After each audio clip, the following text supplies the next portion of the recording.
कधीकधी आपण ज्याच्यावर सर्वात जास्त विश्वास ठेवतो तेच आपल्या आयुष्यातील सर्वात मोठं दुःख बनतात. अमोलीच्या आयुष्यातील हा टप्पा तिला पूर्णपणे बदलून टाकणारा होता.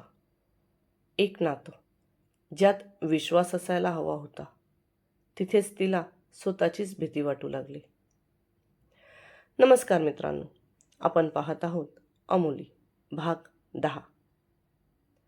मामींनी या भाताच्या पुड्यात काय बांधलं आहे? त्याचा सगळ्या गाडीत वास येतोय.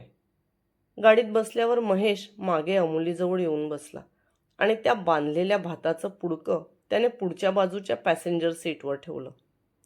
त्याच्या प्रश्नावर अमोली काही बोलली नाही, फक्त त्याला एक स्माईल देऊन खिडकीच्या बाहेर बघू लागली. काय शिर्के साहेब, वहिनी तर अगदीच शांत दिसतायत. त्याचा मित्र, ज्याचं नाव महेशने सोनू सांगितलं होतं, तो त्याची गंमत करत म्हणाला. तसं त्याने तिच्या मागच्या बाजूने त्याचा एक हात टाकून तिला अलगद जवळ ओढलं. अहो. बेसावत ओढल्या गेल्यामुळे अमोली त्याच्या अंगावर एका बाजूने दाबली गेली. तसं ती त्याला थोडं लांब करत म्हणाली. तिने त्याला असं दूर लोटलेलं त्याला मुळीच आवडलं नाही. त्याने पुढच्या बाजूला बघितलं तर त्याच्या मित्राच्या चेहऱ्यावरची स्माईल त्याला चिडवल्यासारखी वाटली. तसा तो रागात तिच्याकडे बघू लागला. तसं तिने नजरेने इशारा करून त्याला त्याच्या मित्राकडे खुणवलं. अरे ये की जवळ, काही होत नाही, आम्ही मित्रच आहोत, त्यात काय एवढं लाजायला काय झालं? त्याने तिला पुन्हा एका बाजूने मिठीत ओढलं. असं काय करतायत ते बघतायत ते चांगलं वाटत नाही. तिने कसं तरी त्याच्या मिठीतून पुन्हा एकदा सुटण्याचा प्रयत्न करत म्हटलं. पण यावेळेस त्याने त्याच्या खांद्यावर त्याच्या हाताचा पंजा लावून तिला सुटू दिलं नाही. काय मग भाऊ, वहिनी तर फारच तडफडता आहेत. तू म्हणशील तर मी खाली उतरून जाऊ? पुढे गाडी चालवणारा सोनू त्याच्याकडे मागे वळत त्याला डोळा मारत म्हणाला. तसं अमोलीने भीतीने एक आवंढा गिळला. नाही ना, आईने देवदर्शनाचा कोऱ्या जोडप्याचा मान मानला आहे म्हणून तर, नाहीतर तिला मी माहेरी जाऊच दिलं नसतं. त्याने थोडं नाराज होत म्हटलं, पण तिच्या खांद्यावरची पकड काही सोडली नाही. पण त्याच्या तशा म्हणण्याने ती थोडी निश्चिंत झाली. थोडा वेळ त्याने तिला नुसतीच तशी धरून ठेवली. तसं तिने सुद्धा आता धडपडणं बंद केलं. काय ग, मी तर एक खेड्यातला, पण तू तर शहरातली आहेस ना, मग तरी एवढी लाजते?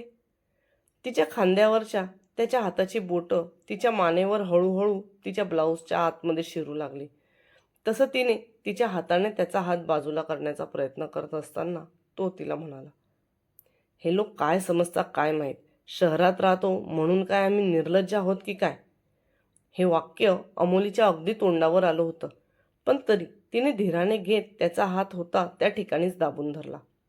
तसं त्याने तिच्या हनुवटीला धरून तिचा चेहरा त्याच्या चेहऱ्याकडे वळवला. त्याचे डोळे तिच्या पूर्ण चेहऱ्याला स्कॅन करत होते. तसं त्याची नजर पाहून अमोली थोडी घाबरली. तेवढ्यात त्याचा फोन वाजला आणि तो फोनवर त्याच्या वडिलांचे नाव वाचून थोडा सावरून बसला. तीच संधी साधत अमोलीसुद्धा दरवाजाजवळ सरकून बसली, दरवाजाला चिपकून बसली.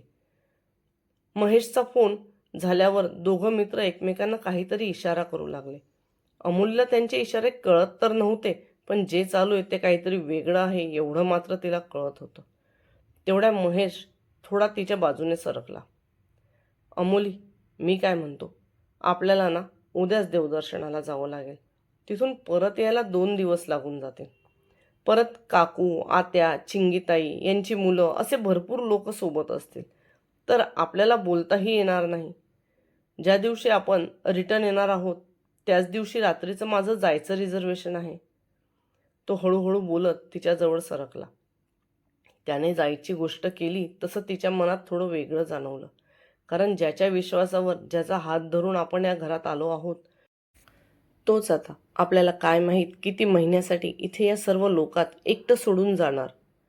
ती हा विचार करतच होती की तेवढ्यात त्याने तिच्या दोन्ही गालांवर त्याचा हात ठेवला. अमोली, मला माहीत आहे, कॉलेजमध्ये सुद्धा तुझ्या पुढे मागे असं कोणाचं नाव जोडलं नाही. त्यामुळे एखाद्या वेळेस तुला हे सगळं नवीन वाटून भीती वाटत असेल. पण मी आहे ना, तू फक्त मला साथ दे. ती पुढे त्याला काही बोलूच शकली नाही, कारण तेवढ्यात त्याने तिच्या ओठांचा ताबा घेतला होता. तिच्या डोक्यात तर जणू मुंग्या चालू लागल्या. तेवढ्यात मागून सोनूची शिटी ऐकू आली. सोनू पण गाडीत आहे याची जाणीव होताच तिने त्याला हाताने मागे ढकलण्याचा प्रयत्न केला. तसं त्याने त्याचा एक हात तिच्या मानेच्या मागे टाकत तिला अजूनच गच्च त्याच्या ओठांवर दाबलं. त्याच्या मित्राच्या मिळालेल्या प्रोत्साहनाने त्याला अजूनच चेव चढला होता. तो आता तिच्या ओठांना कुस्करून त्याचा हक्क बजावू लागला. तिच्या ओठांसोबत त्याने त्याचा एक हात सुद्धा तिच्या मांडीवर दाबून धरला. त्याचा मित्र आता शिट्ट्यांसोबत त्या दोघांकडे बघत टाळीसुद्धा वाजवू लागला. त्याचं लक्ष तर गाडी चालवण्यात नव्हतंच, त्याचं लक्ष तर या दोघांकडेच होतं. आता मात्र बेबसपणे हळूच तिच्या डोळ्यातून अश्रू ओघळला. हैच मेरे शेर, इसको बोलते असली मर्द. तो तिचे ओठ सोडून बाजूला झाला तसं त्याच्या मित्राने गाडी चालवताना एक हात मागे करून त्याची पाठ थोपटत त्याला शाबासकी दिली. तसा महेशला स्वतःचाच गर्व वाटला आणि तो त्याच्या शर्टचे कॉलर व्यवस्थित करत सोनूला म्हणाला, अरे ते तर नवस मानला आहे म्हणून, नाहीतर कोरं जोडपं घरीसुद्धा गेलं नसतं. त्याने सुद्धा सोनूच्या हातावर टाळी देत म्हटलं. त्यानंतर ते दोघेही मित्र गप्पा मारत बसले. अमोलीने मात्र तिची खाली केलेली मान जराही वर केली नाही. महेशचं गाव एक छोटं खेडेगाव होतं. बाजारही आठवड्याला भरायचा. त्यामुळे त्याच्या आईने त्याला येताना काही भाजीपाला आणण्यासाठी लिहून दिला होता. म्हणून थोड्याच वेळात बाजारपेठ बघून त्याच्या मित्राने गाडी थांबवली.